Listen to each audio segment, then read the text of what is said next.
host would tell you I don't do a few stories, but I promised Bobby I'd be short. I'd be short physically and short verbally, but it's great to be with you guys tonight and to see so many friends.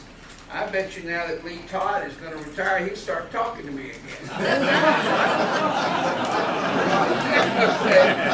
As something of an entrepreneurial journalist, I came to believe that freedom of the press is best practiced when you own 1 or 2 or 3.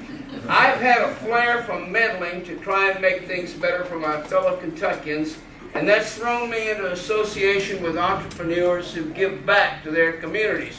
So my little stories tonight are brief footnotes on what these 9 guys did with their money on the giving side, or in some cases, what they did with other people's money to make life good for the rest of us, and you know who you are.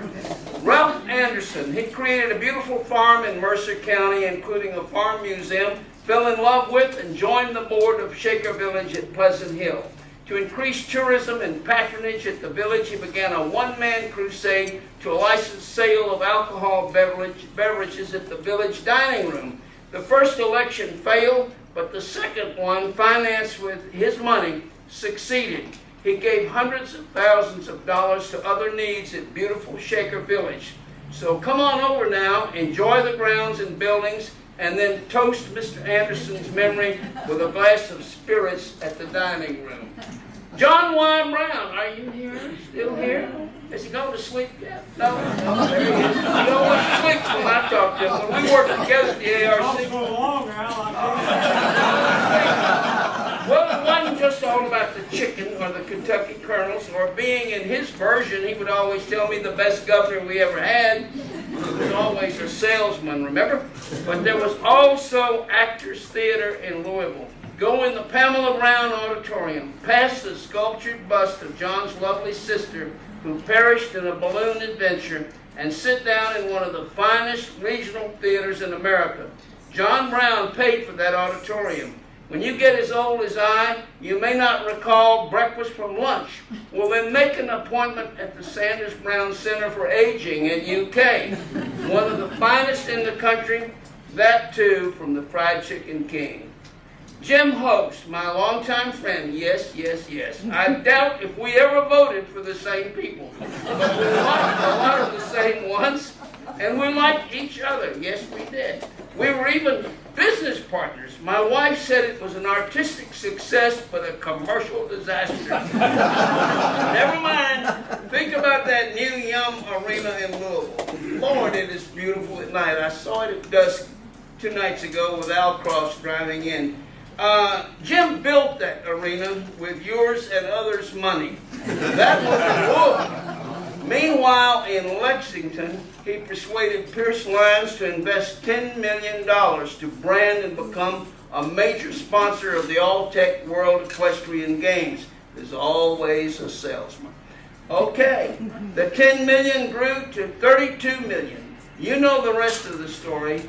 One of the greatest marketers in Kentucky history. Close your ears, John. And including support for minorities in education, some that you don't know about. Anyway, I know a lot of Democrats who think, along with their Republican pals, that he would make a great governor, but I think Pat told me she's taking him to Florida. Pierce Lyons, when he had upped the ante for those games from $10 million to $32 million, and then pledged $14 million more for the next games in Normandy, France, I couldn't believe it. He says all tech will grow another $200 million in world business because of those investments. Gifts, really. But I'll never forget Pierce Lyons walking on the stage at the Singletary Center with those 30 kids in the choir from Haiti and the world-class chieftains from his native Ireland. That was part of the game's celebration downtown. Martha Helen and I went home from the concert with several pounds of coffee from that co-op he started in Haiti as a nonprofit business to aid the earthquake recovery. Also with memories of what has now become one of the newest great entrepreneurs of Kentucky history. He's in Asia tonight, but move over David Jones and Wendell Cherry, and I know John Weil give him a hand. Well, Warren Rosenthal, another food king who started from scratch. I wish you all could have heard him arguing with his friend Bill Young at Shaker Village board meetings. Of all those rich board members, he knew more than any of them about hospitality. They took his checks, but I wish they'd taken more of his advice. Of course, I wish the city had also listened to Warren and Bill Young and their friends when they paid for a campaign to buy the water company. Sorry, but they lost. But Warren didn't get so mad that he turned down another campaign for the Kentucky History Center at Frankfort. Take your children, visit the Rosenthal Wing, as I did this week, and see what giving back really means. Lee Todd, always a visionary, he dared Kentuckians to excel at more than just round ball. Let's build a top 20 research university, said this combination of business leader and a brilliant academician. Before then, while creating 2 technical companies, he took time to give back by creating the Kentucky Science and Technology Corporation, a nonprofit, to kickstart our way up the ladder in science, technology, engineering, and math. To fight our poverty and other issues involving health and education, he challenged Kentuckians to, quote, fight the Kentucky uglies. He made tremendous advances at UK, including endowment growth, and along the way he helped the media business pull out of a tailspin with a new program called the Institute for Rural Journalism and Community Issues, and he recruited the Courier Journal's brilliant Al Cross to run it. He leaves UK for new challenges, but forever sealed in our heart is the inspiration of his service.